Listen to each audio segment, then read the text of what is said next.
If you have a green thumb, you're going to want to think again. All right, right now we do have some gardening experts who are spending the morning with our Catherine Marsh, and they are at the Edison and Ford Winter Estates. They're giving us some tips, and who else would be more perfect to give us tips on having a beautiful landscape? That's where we find our Catherine Marsh right now. So Catherine, what can you tell us? You know what's so great about the Edison and Ford Winter Estates is the fact that they do have so many different plants that you can see how they grow here in order to learn how you can grow it at home. And what we're doing right now with Debbie Hughes, the senior horticulturist here, is we're looking at the pollinator plants. And those are great plants to have at home, right? Yeah, I mean, if you like to eat vegetables, fruits, do you like almonds? That's what pollinators do. It's not just butterflies. It's all kinds of bees. Of course, we all love honey, and honeybees do a lot of pollination, but there's many, many more here native to Florida. Some pollinate orchids even. Of course, we love orchids. We already talked about that. But this is a garden dedicated to pollinators.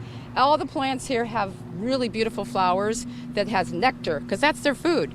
Those insects are really feeding on that, and they do a good job of getting that pollen all over their bodies when they move around and they go to another flower and pollinate that. So it's really kind of sex in the garden.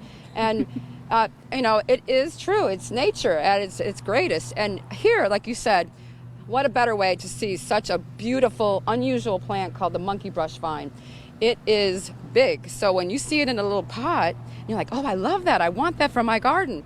You have to realize how big it's going to get. So this way you make the right room for it. It's called the right plant in the right place.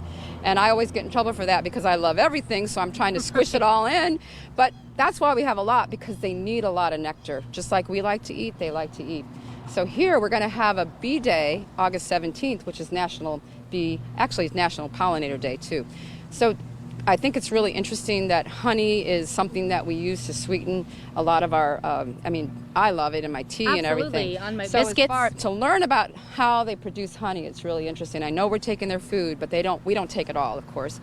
And here the bees have a little bit easier because they don't have to have food in the winter when it's cold in the north.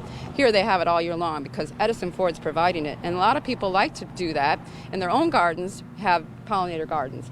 So we would say that anytime you can add a plant to your garden, especially a lot of the natives, they love it here.